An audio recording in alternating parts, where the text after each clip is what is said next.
Whereas the Early Childhood Council and other local organizations in conjunction with the National Association for the Education of the Young Children are celebrating the Week of the Young Child, April 15th through April 20th, 2024. And whereas these organizations are working to improve early learning opportunities which are crucial to the growth and development of young children and to building better futures for everyone here in Hutchinson, Kansas. And whereas all young children and their families across the country and in Hutchinson, Kansas deserve access to high quality early education and care. And whereas in recognizing and supporting the people, programs, and policies that are committed to high quality early childhood education as the right choice for kids. Now therefore, I, Greg Fass, Mayor of the City of Hutchinson, do hereby proclaim April 15th through the 20th, 2024 as the Week of the Young Child.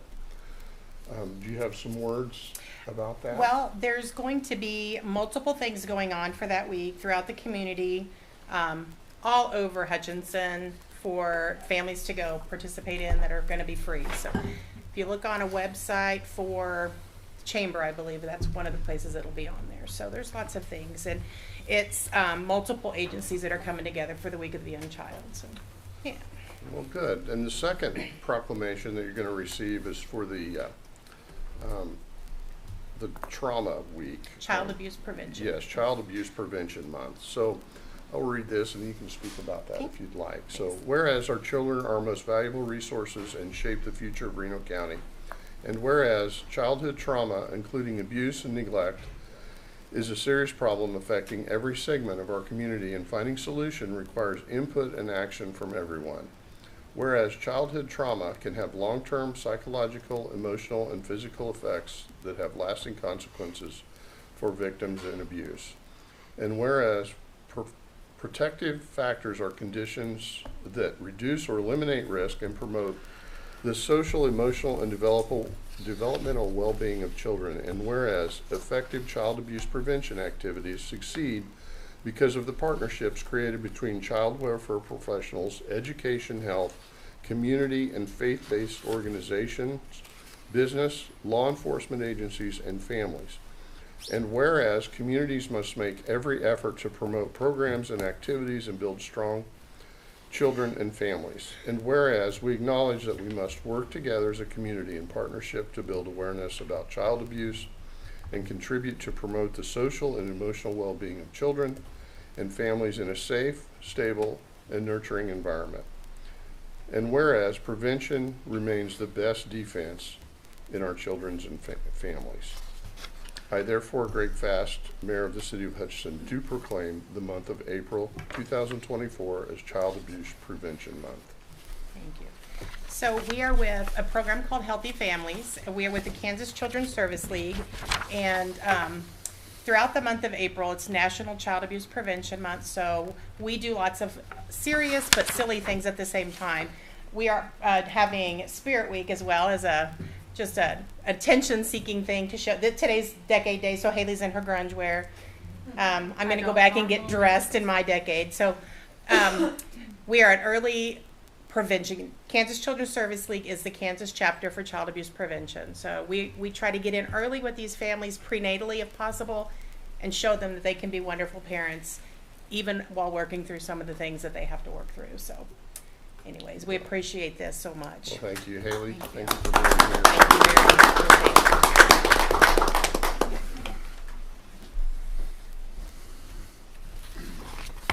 4C, National Public Safety Telecommunicator Week. Kevin Irwin, you want to bring your crew up? Gotcha.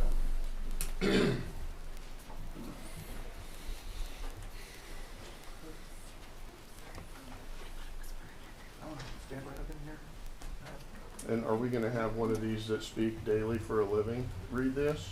Or it's probably best for you, sir. All right. Yeah, it's just best for you. All right, I'll read this proclamation. Whereas emergencies can occur at any time that require law enforcement, fire, or emergency medical services, and when emergency occurs, the prompt response of law enforcement, firefighters, and paramedics is critical to the protection of life and preservation of property. And whereas the safety of our law enforcement officers, firefighters, and paramedics are dependent upon the quality and accuracy of information obtained from our citizens who telephone the Hutchinson Reno County Emergency Communications Center, and whereas public safety telecommunicators are the first and most critical contact our citizens have with emergency services and are the single vital link for our law enforcement officers, firefighters, and paramedics.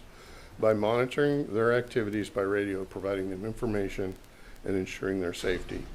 And whereas public safety telecommunications of the Hutchinson Reno County Emergency Communications Center have contributed substantially to the apprehension of criminals, suppression of fires, and treatment of patients. And whereas each dispatcher has exhibited compassion, understanding, and professionalism during the performance of their job in the past year. Now therefore, I, Greg Fast, Mayor of the City of Hutchinson, Kansas, do hereby proclaim the week of April 4th through April 20th, 2024 as National Public Safety Telecommunications Week. Congratulations for that. Thank you. Would you like to speak about? Yeah, Good job. I think a little awareness that these are the voices that you never see. These are the faces behind the voices. 911 dispatchers are considered the first responders in our nation because this is the face that you never get to understand, but these are the ladies that are the calm voice in the darkness. They provide so many instructions. It's a little statistical data that I like to share with the community. The radio hits a year. They take over 150,000 phone calls a year, and they save a lot of lives. We do recognize those often, so please check us out on Facebook. We do keep a Facebook count up pretty active, and we're trying to get more pictures out, but these are the ladies that get that job done. There are a couple gentlemen there too. Just so everybody knows, I'm a fair, equal opportunity employee, so just so everybody knows. But thank you, Mayor. We appreciate your time. Thank you. All right. Congratulations. I'll take it. Okay. Please. I'm here.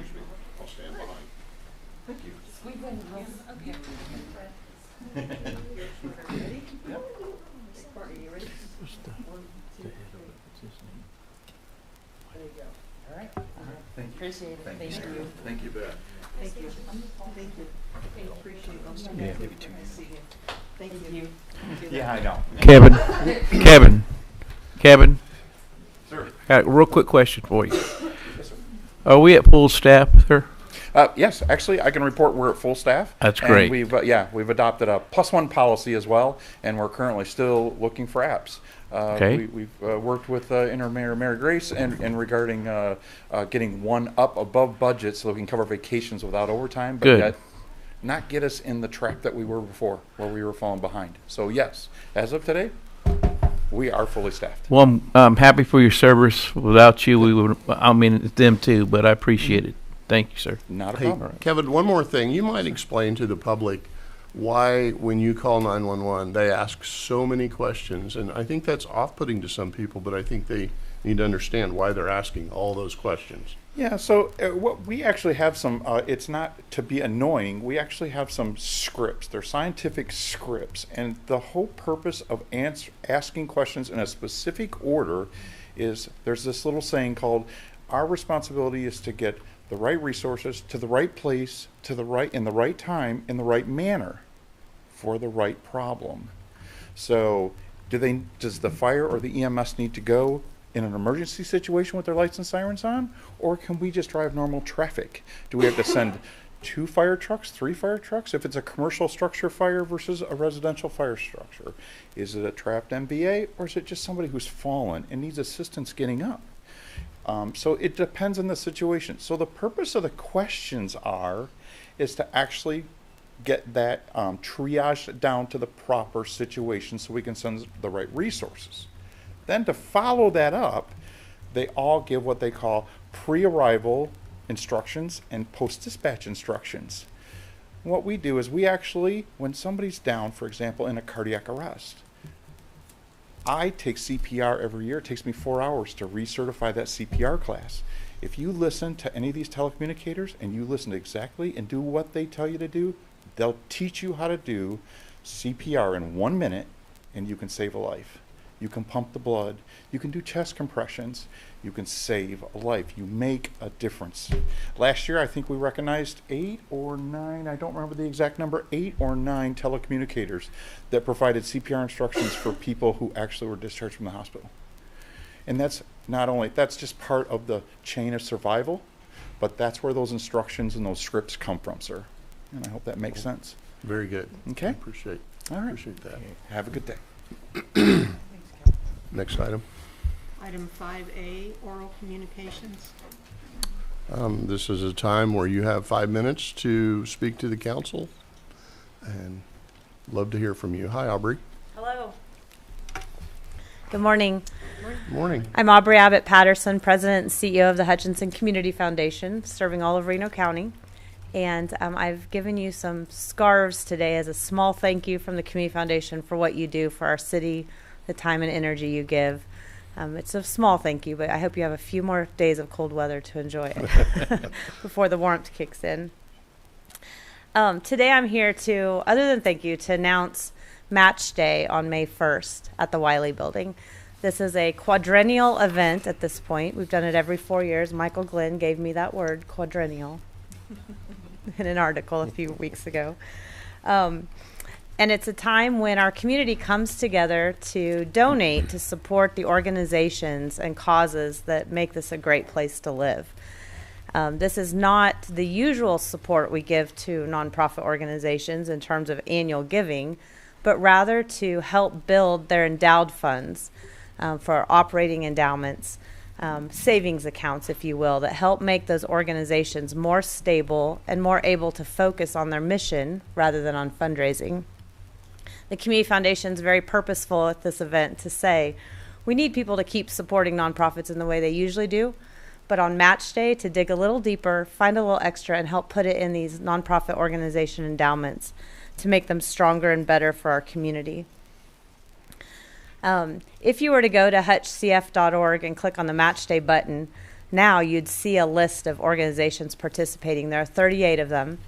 It's everything from the arts to social service and youth development, museums, attractions, education, animal welfare, and more. I won't name specific organizations because it's not fair and I can't do it. But when you think about the breadth of organizations providing a better quality of life for everyone in our community, it's such an important thing and important to support.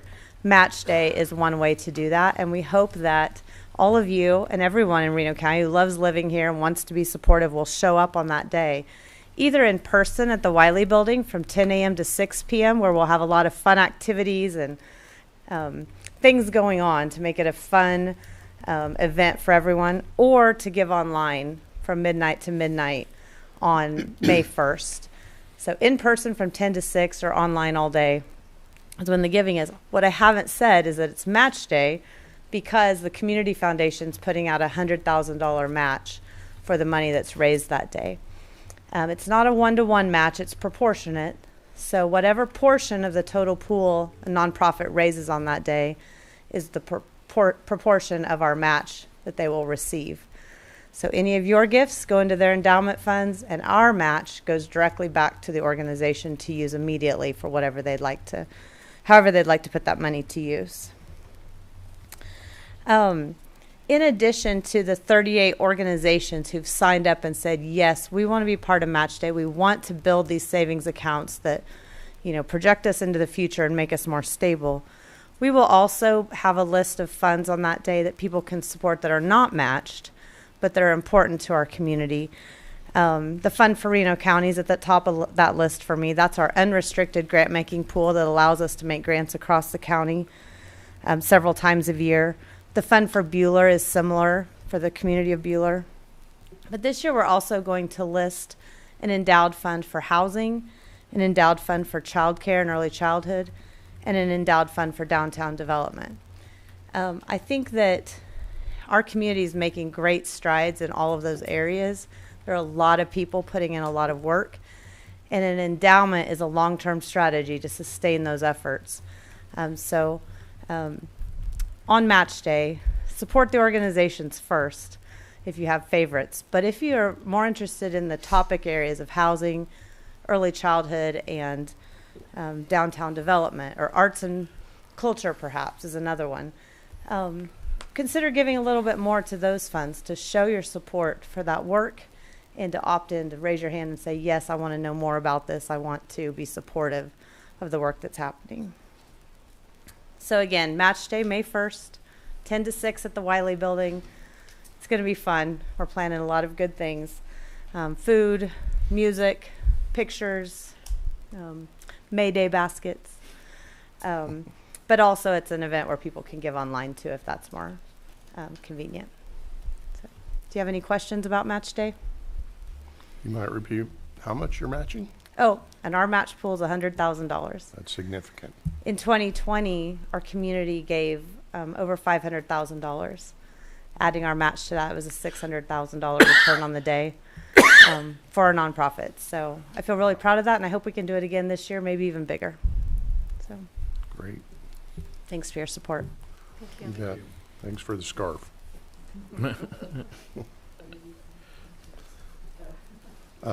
Is there anybody else that would like to speak with the council, to the council?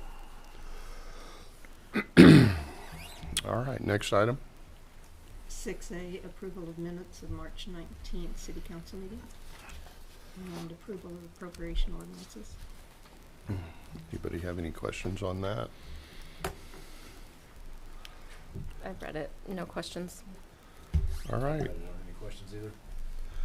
all right. Looking for a motion to approve I that. move to approve the consent agenda and authorize the mayor to sign.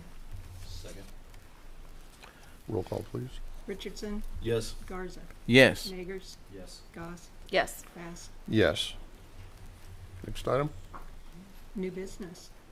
Consider initial review of donated art from the Helfrich family. And facilities. This item is first review for some donated art for the Bob Helfrich Memorial Trail. A little bit about the art itself. So it will be a kinetic piece that resembles a cyclist. So this is not the actual piece. This is just one the artist has done before. Construction of it will be stainless steel and then powder coated where it makes sense. So the wheels, I think the wheels are going to be purple for this one. Also, the cyclist will be made in the likeness of Bob Helfrich, so who we named the trail for. So Bob had long hair, so his hair was gray, so he'll have long gray hair instead of this image. And purple was his favorite color, so they're going to do the bike and the wheels in purple. The wheels do spin with the wind, so think of a pinwheel action when the wind blows, and then the entire thing rotates on the pole as well. So has a lot of movement, dynamic nature to it.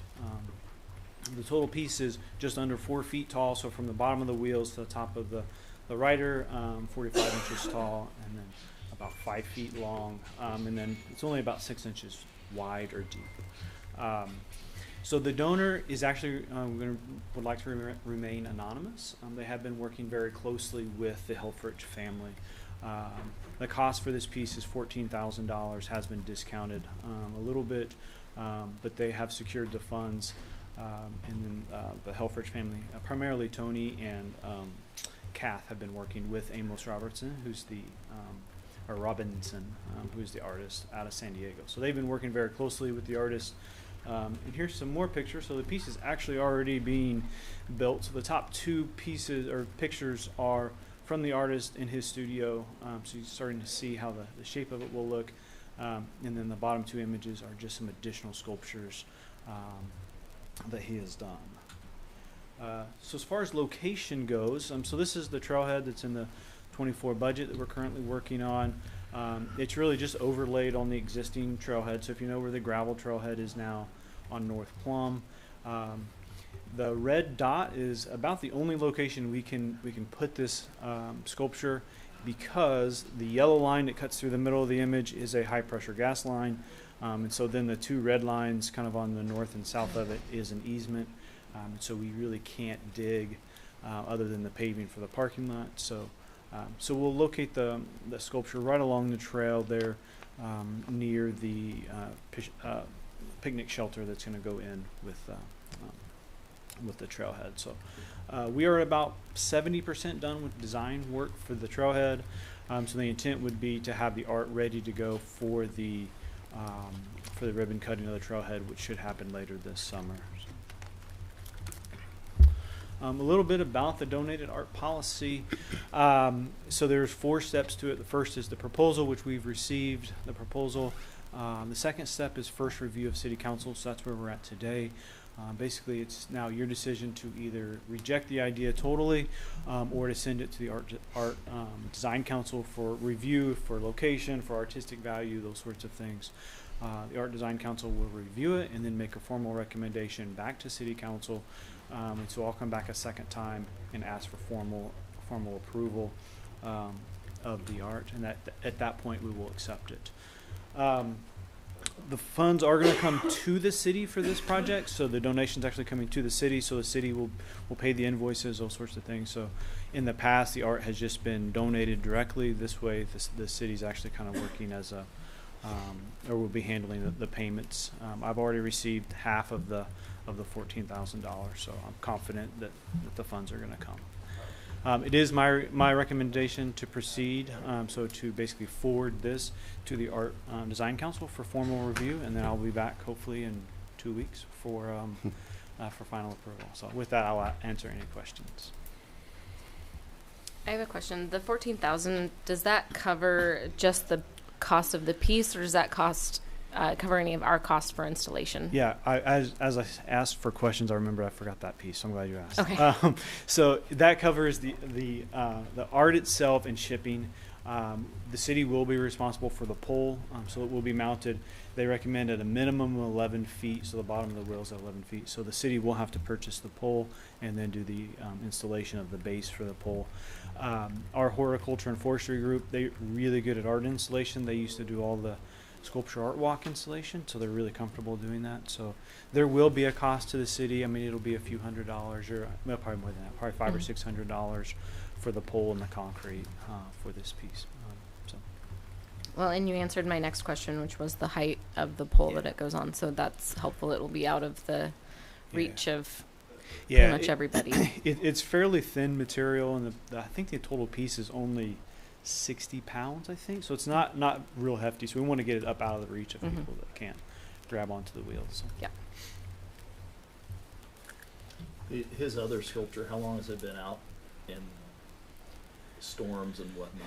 A lot of his art ends up along the ocean, and so it's going to have really consistent winds and high winds, and then have that salty air. So I don't know that I can give you an exact date, but that is something we looked in as to the durability of the piece. And stainless steel is the base material, so we'll see what Kansas winds do to the bearings over time in the wheels, but I'm comfortable moving forward. I mean, I in 10 years, 5 years, maybe we have to have the bearings rebuilt or something.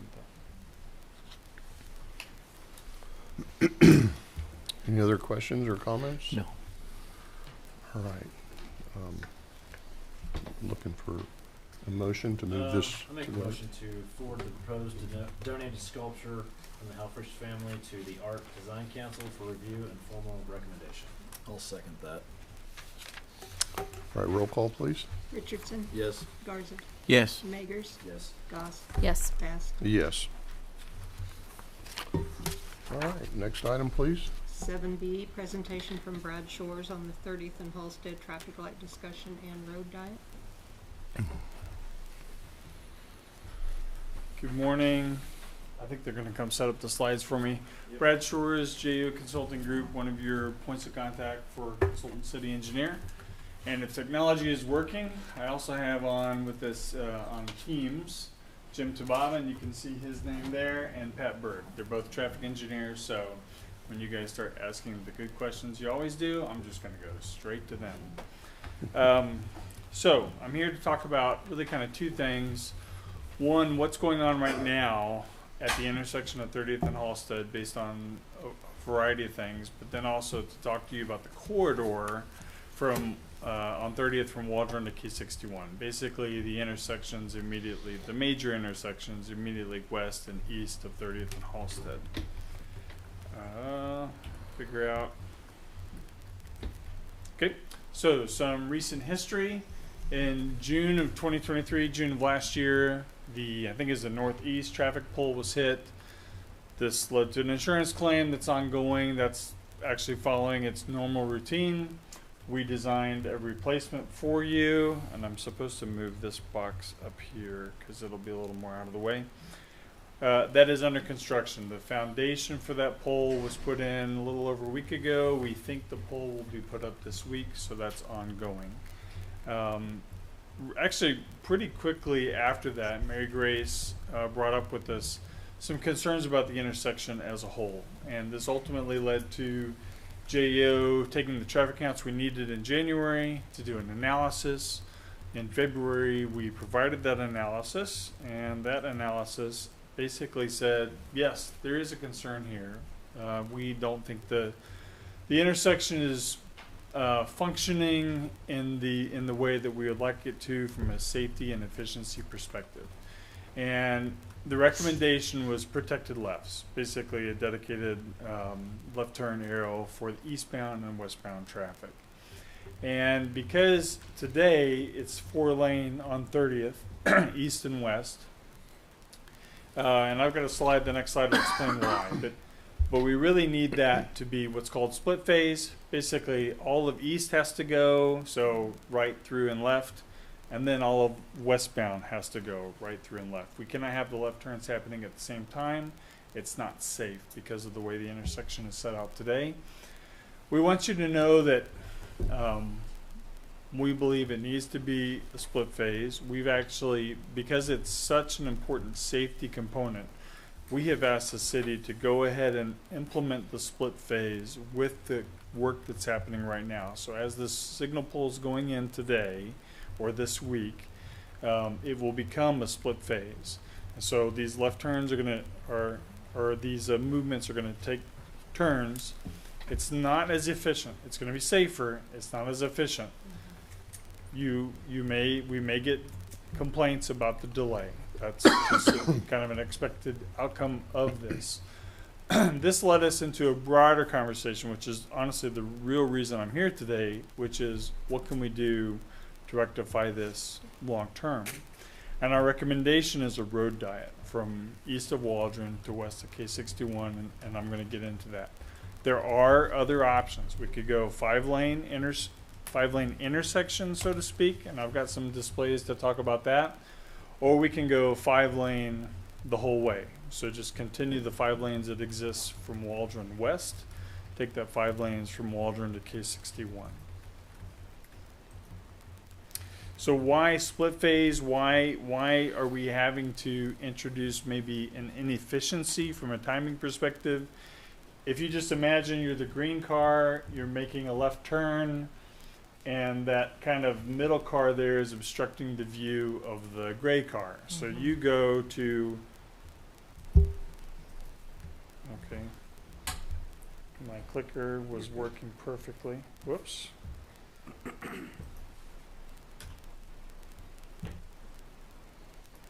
Anyway, I can keep operating like this. Yeah. View. Anyway, I'll just keep going. So that green car goes to make a left turn. They didn't see that car. They made the choice to move into the intersection. If that didn't animate or wasn't very clear, I can talk through these couple slides. But it creates a potential T-bone. We're just simply not comfortable with it from a traffic perspective. So that's why we want to introduce the safety of a left turn arrow with split phase, which will kind of, from a driver perspective, is going to cause them to wait longer than they want to at this intersection. If you have particular questions about that recommendation that's being implemented now, we'll have Jim and Pat explain it a lot better than I did. So our recommendation is to go road diet. All right, so maybe before you read all this, let me just quickly explain what a road diet is. Right now you got 4 lanes. We want to restripe it to 3 lanes today. Okay, we want to move forward with a project, a relatively low-cost project, to make this 3 lanes. We're not going to change any pavement. We're just going to restripe. And that's going to make that intersection function better. It's going to make the signal function better and safer and move faster, and it's going to move traffic, in our opinion, just fine, and there's some advantages to it. So the rest of this presentation is to talk about the pros and cons of a road diet to kind of make this intersection function better and just to help out everything. So just giving you some data points around road diets. For what it's worth, Wichita will not construct a 4-lane road anymore. They won't do it because they're inefficient. If you imagine you're in the inside lane, this happens to me all the time. To me as an aggressive driver, that's my fast lane, and someone goes to make a left turn, and now I'm waiting. So you're always waiting on those left turns and then inside lane. A 3-lane situation does the same thing, but saves you as a city lots of pavement maintenance, because now you have 3 lanes kind of doing what really 4 lanes was doing for you before, because that inside lane often just becomes a left turn lane, and it's inefficient. For what it's worth, Jim has, over his history in Wichita, has turned many 4-lane intersections in Wichita into something different because they just do not operate correctly. And like I said, Wichita won't build those anymore. You have implemented a road diet in your past quite successfully, and that's Avenue A from Maine to Lorraine. I've kind of highlighted that in yellow. Now, there was a much lower traffic count. There was 6,000 vehicles per day. We're not suggesting that's the same exact type of street as 30th, okay? About half the traffic volume. So, but you have implemented a road diet before. You have 3 lanes there. And actually that goes through an interchange at K61. So under K61, you're 3 lanes. So what do the feds, what do the top experts in this area say? When can you implement a road diet? And basically, if you have less than 20,000 vehicles per day, it can be considered. Between 15,000 and 20,000, they suggest an analysis be done.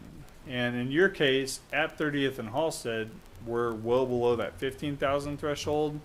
Now, if we go west a little bit to 30th and Lorraine, you're just above the threshold. So we did an analysis just to make sure. And a road diet should work here. It will work here, in our opinion. All right, so pros and cons. A road diet's going to improve the safety here. We're going to go 3 lanes the whole way. On 30th, we're going to improve the signal timing and the intersection efficiency.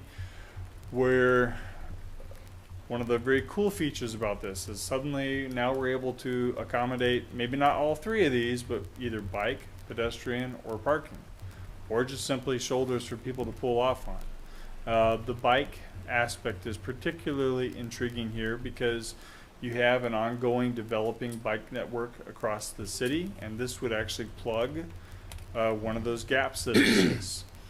It's relatively low cost. I have a slide with costs coming up, I promise, okay? This is a really key point that I want you to hear. One of the reasons we kind of are so strongly advocating for this is if we implement a road diet, it would be constructed in about a year from now. Okay, so basically we're restriping, and we are having to do some signal work to make that work because we just went to 3 lanes. We're going to change some signal work, but we can do all the striping is quote unquote wasted if we decide to go in a different direction in the future. But the signal work is not. We can do the signal work today in light of more expensive options in the future. So it's not wasted. So if we do this road diet, we implement it in a year, we would say, hey, let it function for 6 months to a year.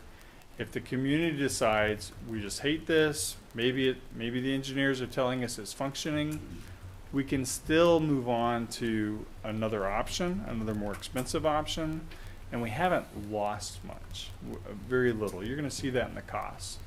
The cons with the road diet, there is some potential for increased queue lengths, and there's obviously the public perception. Hey, we've got a lot of traffic here. We had 4 lanes, now you're giving us 3. What's going on? So there is that component here. So if we do a road diet, and we don't want you to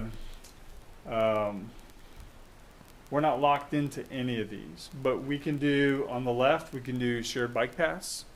Okay, so, and we would actually provide a little more buffer than what's shown here to help the safety between the lanes and the bikes. We could introduce parking, perhaps onto the south side of the street, or we could simply stripe off shoulders. So we have some options here. And I think if we got the consensus that the road diet was a direction to go, really the only quote unquote design, there is some design around here, but some of that would be figuring out what is the right flavor of these solutions to implement. And that could be discussions with you and the public, and of course your engineering and public works team in Hutchinson. So we've tried very hard with the poll that's going in today to make sure that that accommodates both the potential road diet and the future, any future 5-lane that we might want to implement. The other point I want to bring up here, this is a Prairie Star Health Center, kind of cut off there in the top right. Your public works director pointed out to us, and I think fire chief pointed out to him, that there's some real challenges going eastbound, making the left into there, and going westbound, making the right into there, coming off of K61 or going through K61.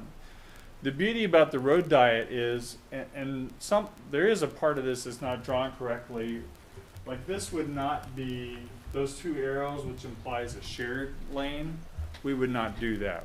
That would be a dedicated left lane going into that Prairie Hills, Prairie Star Health Center. So we can give them a dedicated left turn lane in there and alleviate much of the challenge here. I'll tell you that we have not designed the Q links and how this would look in here. This is just a sketch that we quickly put together. I am a little concerned about westbound coming in. You just don't have that much Q link, but even with this, you see we're giving you a dedicated right turn into there. So we're for sure helping this situation a lot, even with the road diet compared to what it is today. Can I ask a question right Yeah. here? So on the south, that's Union Valley, and that's their bus barn. Yes. I would want us to, if we move forward with this, figure out what's the logistic path, the logical Yes. path of the buses. Yes. Is that currently, we don't go to Union Valley, so I don't know if that's a one-way parking lot, but I feel like it is. It is. It is? It is. Okay. And do the buses turn in that far driveway, or do they come through? They usually come, if I remember right, they're going, Are they going east and taking right? no, I think No? I think that's where they're going right turn. I don't think they cut across, but I'm not positive to that.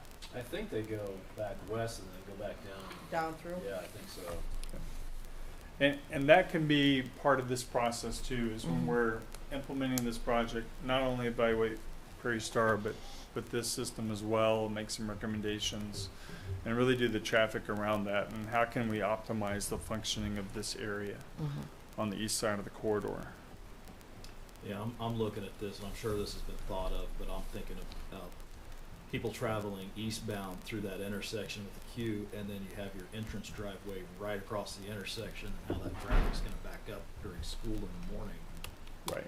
because it's not a lot of car lengths. The drop-off usually comes off Halsted Yeah. for the kids. The drop That's just teacher The- parking. That's just the teacher That's parking lot. just teacher parking. Yeah, the lot? drop-off is off of Halsted. So it's not dropping off of 30th. That's part of the problem, is because it's such a busy time that people are trying to get out of there going left. That's why it makes it even, during certain times of the day, there's more of an increase in the danger of it. Gotcha. How's 30th Street going to be able to handle that much traffic dropping back down to just 2 lanes going through? Yeah, so again, up to 15,000, up to 20,000 potentially. The traffic moves through there very efficiently because you're getting the left. I'm not a traffic engineer. 90% of traffic engineering is left turns are bad. All right, so by having that chicken lane or that middle shared lane, that's just allowing a lot of traffic flow to come through there. And if you want some more, I'll have Jim and So Beth it'll talk flow to- just as much traffic as it is currently then, is that what you're saying? Or will that decrease that flow? So part, if you look at the design, will be when you're sitting at the intersection of Waldron, where we're going from a 5-lane down, currently it goes from a 5-lane when you get to corner of Waldron and 30th, then it goes down to a 4-lane, is how it currently is designed. By making that the road diet, it will go from 5-lane and it'll go to a turn. Right. And then, so the right lane will continue to be the flow-through lane. So people will have to learn that the left lane is going to be a turn, more of a turn lane, and the right lane will be your flow-through lane. So it will be almost educating the public that that's a change.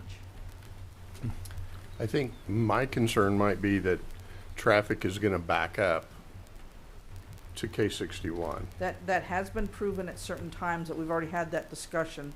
That's something we've brought up to them. And especially if Prairie Star continues to grow as we've seen, at certain times that could be an issue. And the solution? Solution is that they're also adding to this. In addition, they're going to add what's called a Grid Smart camera. Okay. And the Grid Smart camera is supposed to help with AC queuing. Yep. And yes, and we're giving you a dedicated right turn. So that outside lane there is now going to be dedicated for Prairie Star. So that traffic is able to just get off, and those that are wanting to continue I just west. wonder how many people are coming from the highway to Prairie Star. I would doubt there's that many, but good. I mean, at least we've thought of The it. camera is going to be what we're putting in now at 30th and Halsted. too. Correct. Yeah, I got it. There's Yep, probably some yep. high-tech camera that From what goes I've seen, most of further. that traffic comes from the west, not the east. Yeah. Is where Yeah. most Which of it shouldn't comes be across a there. near. And it does create a problem when you're coming that direction, people trying to turn in there. Yeah. Prairie Star. Mhm. And they've taken traffic counts, as I said, from January. They've analyzed the 3-lane. What if we're implementing this today and it functions? It functions well. So what you're telling me, they're going to use one camera for all 4 directions off Henderson by the school, correct? At Halsted and 30th. House and 30th, right? Yes. So it's going to back up traffic, in my estimation. You're coming down, you're taking 5 full of traffic, and you're bringing them down to 3. Yes, that chicken lane is going to hold a lot of traffic. And the split phase, hopefully they're going to do it through the controller system. Yes. Do you know they're going to pull any more wire for that, They're or what? doing that. That's one of the things they're setting up now as we're setting the new pole Mm-hmm. and the new traffic. As soon as we get the parts and things, Mm-hmm. are setting up for this project, Mm-hmm. as well as setting us up for if you decide in the future to change it, it will already be done. So we're saving costs because the plan is to put the fix in to remedy a problem Yes. we're seeing, Mm-hmm. Yes. but also give us the potential for if you make future decisions, that work is already done. Okay, I'll be real honest. I don't like diets. I was a traffic tech. I didn't like diets. They do it on A Street, but A Street has less traffic, in my opinion. It's All half the right. traffic. Now you're moving traffic there. You're going to bring all this traffic into one area. Yeah, you're going to on the split phase. You're going to make that left turn. That one phase. They're going to go together because Yes. on the same phase, basically. Yes. That'll work. And then to make the traffic light not hold more, you just add more time to the maximum time. That's all you correct. do. So you're going to add more time to the maximum time. It will make the lights go longer, but Yes. that's here and there. In the quarries that you call them, they're batches of cars. One has anyway. I don't like that's just my Sure. experience. Sure. I'm just being honest with you. Yeah. And I don't know if they had to change any. You said they had to pull more wire in there. That's part of the problem is to get it set is they've had to get more parts, Mm-hmm. brackets, and change the traffic. Okay. So yeah, that we're in the process of I doing can that. see it not holding timing up. You add more time to max time. That will work. That would work. But it's still going to back traffic up, in my opinion, as a traffic signal technician. Yep. I don't like traffic diets, not just my own opinion through the experience I have. But it will move more traffic at times when you have a lot of traffic, especially when they're coming in the morning going to school. Right. You got a lot of traffic on the street. Right. Well, we also determined because as the slide showed earlier with the left turns and the way it's creating, Mhm. because you have to actually, if you're turning left, cross multiple lanes. It is proven to be the one of the highest risk intersections in the city. Okay. And so we've got to look at what we need to do to protect the residents currently, because number one, there is going to be a longer wait at that light. Mhm. When the change to what we're talking about, the split phase light, that's gonna be installed, that's getting installed, it will make that light longer because only eastbound traffic is gonna go and everybody else is gonna wait. That's correct. And then westbound traffic's gonna, Right. everybody's gonna wait, and so there will probably be people unhappy. Mm-hmm. But then that's the first phase. The second phase is one of this option, and then the ultimate phase would be to keep the 5 lanes going. Right. And that's a lot more money. And so Well- that's what, we'll continue to show you Right. this so we can have more dialogue about it. The split phase works. We get it on what 17th and Plum, I believe, a split phase system Mhm. over there by Walgreens. It does work, but we're still in a split phase with a 5, 4, Right. 6, 4 thing. And for clarity, the split phase plus also they're putting in the grid smart camera, and that's Mhm. supposed to set up where if you see there's queuing on one side, it will trigger to try to alleviate some of that, the way it's been explained to me. Yeah, it will. It will shut off Yeah, and go to the next Yep. movement of traffic. movement of It's traffic. called gap. Yep. You gap out. Yep. So the gap out, when it gaps out, it shut the camera off on that side Yep. and move the what's Yep. next in line. So yeah, I just don't like diets. Sure. You're gonna bring all this traffic down into here, and this is my personal opinion, my personal experience. Let me finish the presentation. Go ahead. And we'll come back to that. All right. So, what are some future possibilities? We could go to what I'm calling a 5-lane intersection. So this is added pavement. This is more cost. Again, the signal, as Mary Grace has pointed out very well, the signal work we're doing today, we're trying to do in light of these kind of future options. So if we do the road diet, and we are for sure doing the split phase we're doing now, we're trying not to waste work, and we still have the flexibility to go to a solution like this in the future. Where now we're doing 5 lanes and it'll function very well, and we can have those dedicated left turn lanes. We could go 5 lanes the whole corridor, okay? And again, we're trying to do this intersection work today in light of this feature, but this is additional pavement along the corridor. And of course, we all want to know about costs. So here is our engineer's estimate of costs. If we do a road diet, construction, say early 2025, that gives us some design process, and then we'd let the project this year, and then it's a 6-month lead time on the poles. So we can only go as fast as we can go, but we're saying 340,000. A lot of that is striping work. It's not so much paint anymore. Sometimes it is, but it's striping work, and then it is some signal work. If we wanted to do a 5-lane intersection, we're talking 1.4 million. The entire 5-lane corridor, 3.17 million. And I'll just point out that 3.17 million does include, it assumes we've done the road diet first, and you guys and the city's decided for whatever reasons exist, we want to go 5-lane. We didn't waste some of that signal work. So if we skipped road diet and went straight to 5-lane intersection or corridor, I should have put the asterisk on both. There's the costs that actually go up above 1.4 and 3.17 because there's a little signal work that we included with the road diet. So you see the attractiveness from an engineering perspective. The road diet is relatively low risk. We've done the engineering analysis. We believe it'll work. We believe it'll help. We're not saying it's it's going to eliminate all problems, but it's going to allow it to function properly from a traffic perspective. And let's implement it. Let's let it ride for 6 months to a year. If the city decides that's not for us, then now we have the opportunity to find funds to decide what we want to do and construct one of these more expensive options. So it does not put us into a path where we can't then pivot later. If the council told us today, forget it, we want to do one of the 5-lane options, we've still got to find the funds. Now we're doing a more robust design. We're not really slowed down by pursuing the 3-lane road diet option, if that makes any sense. Yeah, So- Brad, Yeah. can we have a discussion around the savings with the diet? How much weight are we going to lose on asphalt maintenance?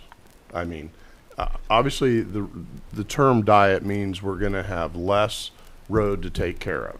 So, yeah, that's a little, I'm glad you brought that up because that's a little misleading. So we're not going to remove any pavement. No, I understand that, but we shouldn't have to resurface a bike lane now that doesn't have, 4,000-pound car on it. Right. So Right. is it just theoretical, or is there going to be some real savings with There's pavement some, there's and some, you may choose only to mill and overlay the traveled lanes and avoid the shoulders on the bike path in the future. There are potential maintenance savings by going to a road diet where you're not having to do the frequency of work on the shoulders. Okay. So, one thing I do want to make sure you're recognizing is that on 30th, from Maine all the way to Waldron is a 5-lane. Mm-hmm. And so when he's talking about the corridor, it would be from Waldron to K61. Waldron all the way to K61. So that portion is the that would, if we made that 5-lane, that would make that whole 30th all a 5-lane. Mm-hmm.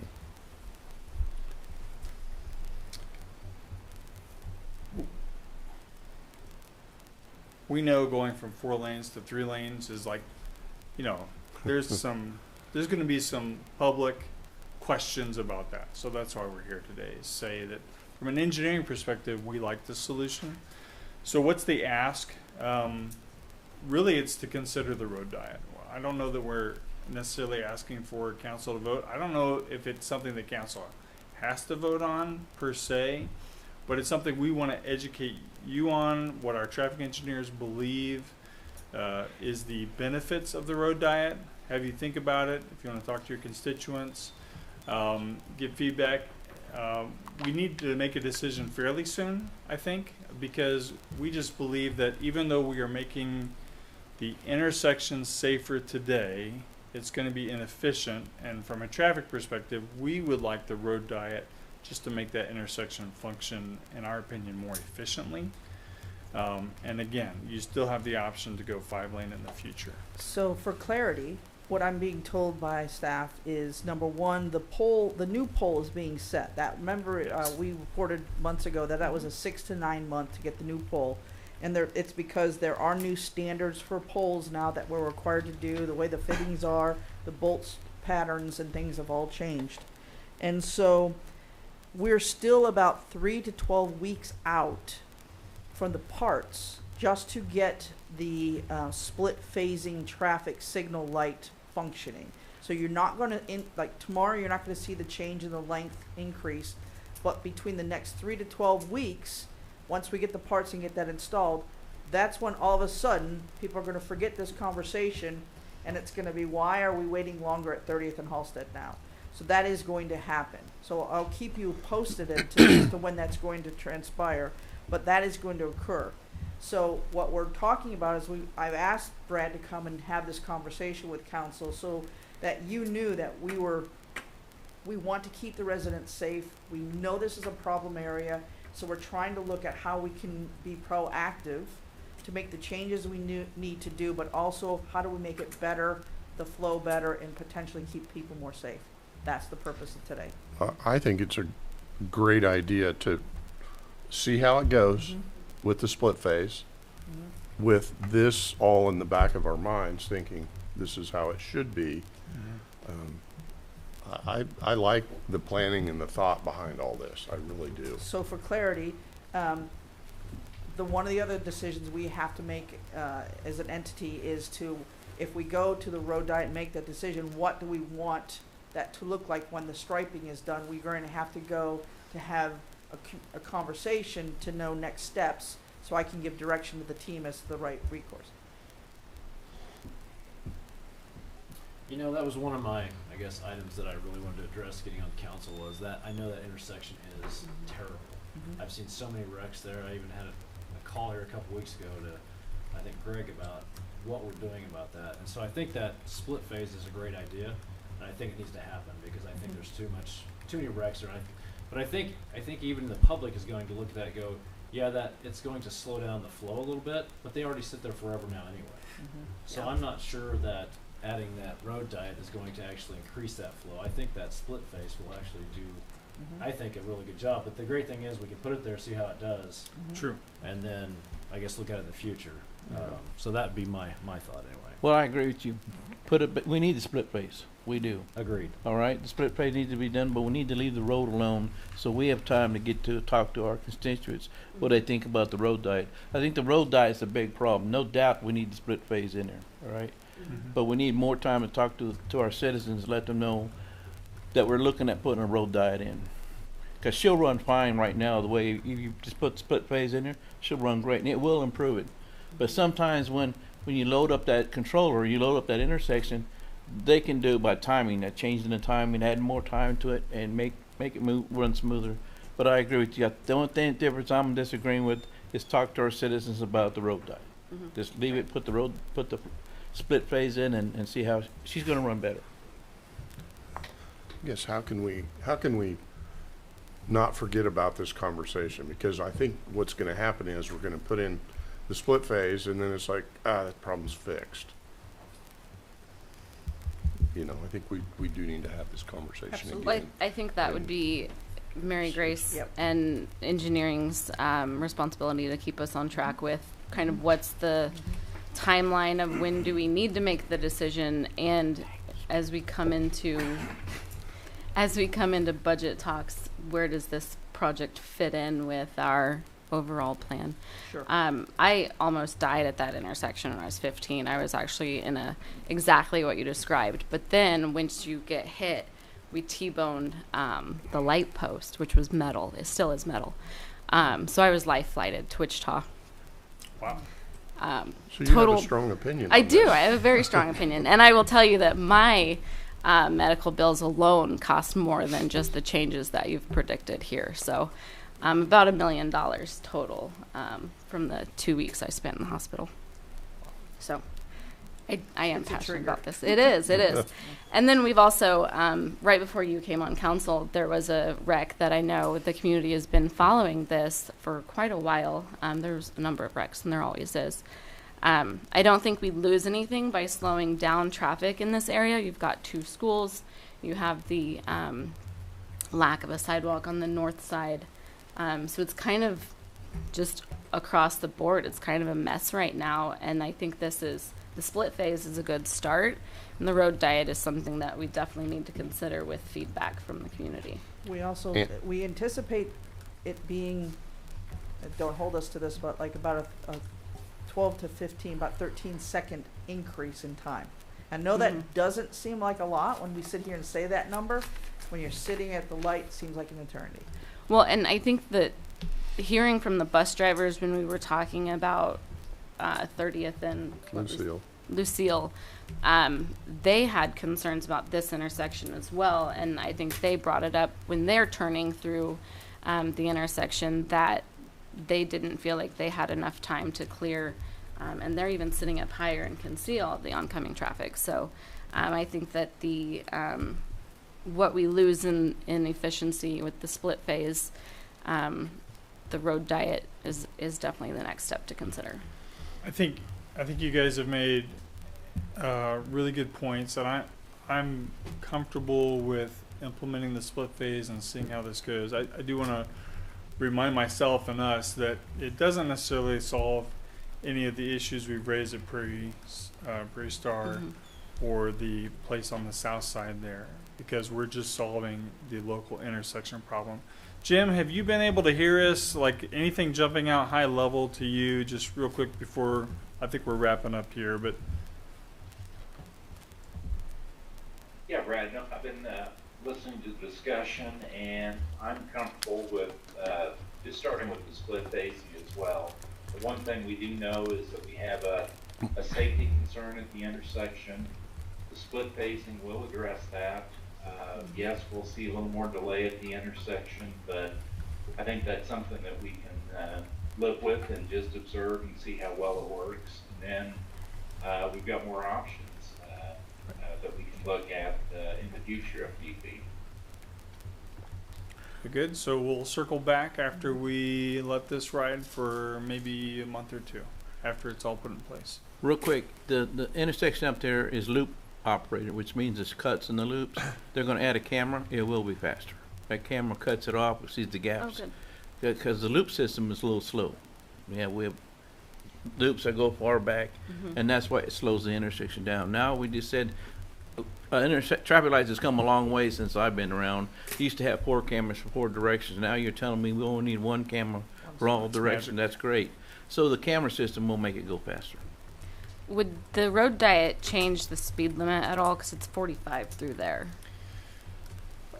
So, and we can let Jim jump in here. I think your public works director asked the same question. Yeah.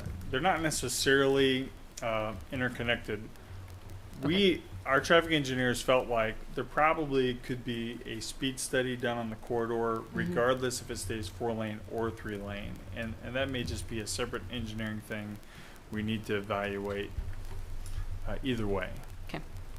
Thank you. But it is 20 mile an hour during these high peak times. Right. For school. Yeah. School zones. Thank you, Brad. Yep. Thank you, everybody. Thanks, Jim and Pat. Thank you. Thank you. Thank you. I assume so. Any more discussion No. on that? No, sir. So and I will anticipate we're gonna move forward. I'll let you know when the split phase light and the camera's up. So we will let everyone be communicated. You'll know that.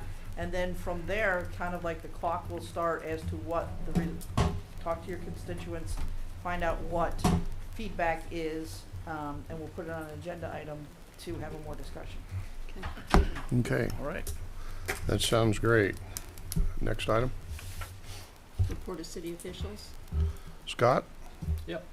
So I got a few items. I guess first and foremost, I want to congratulate the ladies Blue Dragon basketball team for winning the national championship Amazing day. and the first in program history. And then John Onches and his staff. That's a great accomplishment. But I also want to congratulate Barton County Community College for winning their national championship, first in their program history too. So they did a great job as well. Another thing, I attended the police department banquet. That was a great to see the men and women of the police department and their job in serving our community. We do have a great group of officers serving us every day. I just wanted to congratulate them on the awards they received and thank them for serving and protecting our community on a daily basis. I'd like to also congratulate Dave Sotelo for receiving the Chamber of Commerce Rising Star Award. I think that's a great accomplishment for him. And then also, I saw everybody knows I'm a huge small business advocate. I just want to congratulate Tyler Davis, the owner of Bogies, in his recent acquisition of the Taco Hut. It's been in our community for 54 years, and it's kind of cool to see that keep growing from another, I guess, long-term restaurant. I think that's all I have. Great. Stacy? Well, he stole all of my topics. There is a job fair on Thursday from 10 to 2 at HCC at the sports arena. I would encourage people to go. I know lots of employers who are looking for seasonal work will be there, but also employers who are looking for full-time employees also. On Easter Sunday, actually, we took our family down to Cary Park, and I will tell you, people are so excited about the bike park that they're already using it. So it's really cool to see people using the parks and excited about the parks and the nice weather. We have wonderful parks here in town, so I encourage people to get out and use them. I also attended the police department banquet. It was a really nice event, so thank you for putting that on to you and your staff, and congratulations to everybody on there, to those that advanced. And that's kind of it for me. So. All right. Steve? Oh, I think we're having a cleanup. When's that cleanup for the city cleanup? 27th. When? 27th. 27th of this month, right? 27th this month, we're going to have a cleanup for all the block communities that we have. I hope we can get all of us together and get this place cleaned up. There'll be trailers out there, right, Miss? Bins. bins out Yeah, there. no cuttings, no shrubs. No nothing cuttings, back. no shrub. I hope the whole city gets together and get our town clean up. Other than that, I'd like to make one small thing. I know people haven't seen me in a lot of places. I've been doing something else. I can't say anything right now about it, but it's been taking my time. I haven't forgot about everybody, but I've been a busy man, and that's all I have. Thank you. John? Thursday evening at 6 o'clock, I'm hosting an out-of-town hall at Memorial Hall for people that have moved to Hutchinson from other areas, either recently or even not recently. I myself am a boomerang where I moved away and ended up moving back, and Hutchinson's the best place I've ever moved back to. I can assure you that. But I'd like to make sure everyone knows that they're invited to attend, and we're going to hopefully learn what brings people to Hutchinson a little bit more, and what they like to see change, things like that. And then another note, I'd like to discuss sidewalks really quickly. I know over the last few years, especially pre-COVID, I've been involved in some sidewalk discussions in other groups I'm involved with, and it's always been widely known that it seems like our community, people aren't aware of the responsibility for maintenance on sidewalks, and I believe it's actually a state statute that it is the property owner to maintain and repair their sidewalks. And this is one of those situations where I know we've had discussions over the years on adding more sidewalks, and that's something that I always bring up, is making sure that the people that are advocating for more sidewalks understand where the burden of maintenance and repair falls too. I want to make sure everyone's clear on where that is. So I think it's important that we have an open discussion in regards to how sidewalks work in our community and what the state statute is and what we can do to help and what falls on the property owners for that burden. And we'll leave that at that for now. Anyway, that's all I have for today. All right. Well, being last, my thunder gets stolen too. But anyway, congratulations to John Onchus and the girls. I was able to see one of the games, and I think the interesting thing about their team is it was total team effort. I don't think they have one outstanding player. They're all very good players and work together.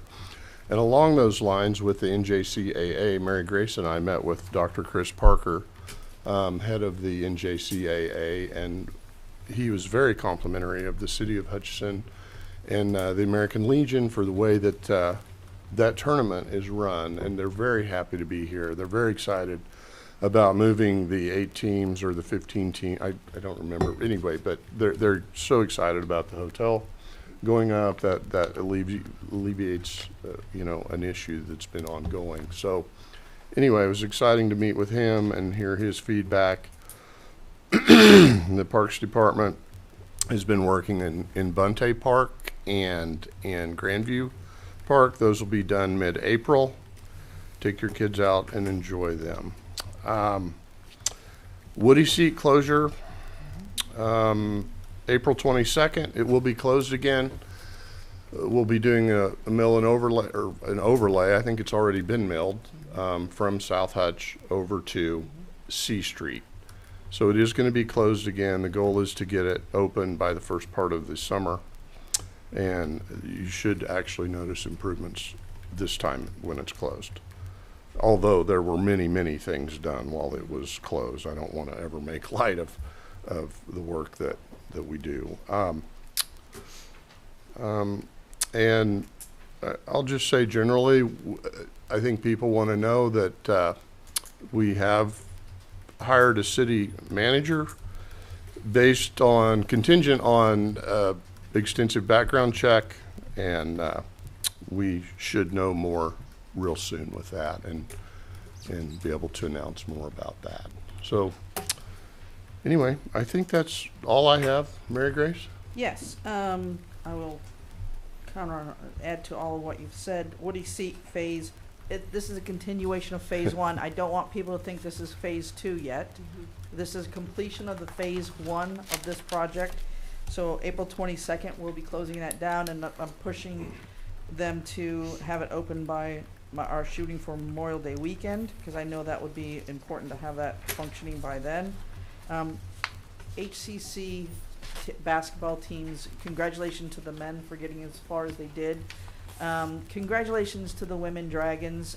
If you did not get a chance to watch that game last night, you missed an amazing game.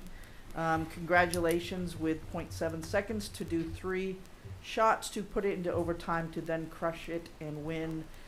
We have already been talking to the college. I know Chief Burley has been talking how we can honor them coming back into our city. We look forward to that, and we look forward to the community embracing and celebrating on the victory for the first time. Congratulations to the coaching and all the team. I want to remind council that we are having a joint session with the county on April 10th. We look forward to working again to continue the collaboration and the mindset that we're building to move the whole community forward.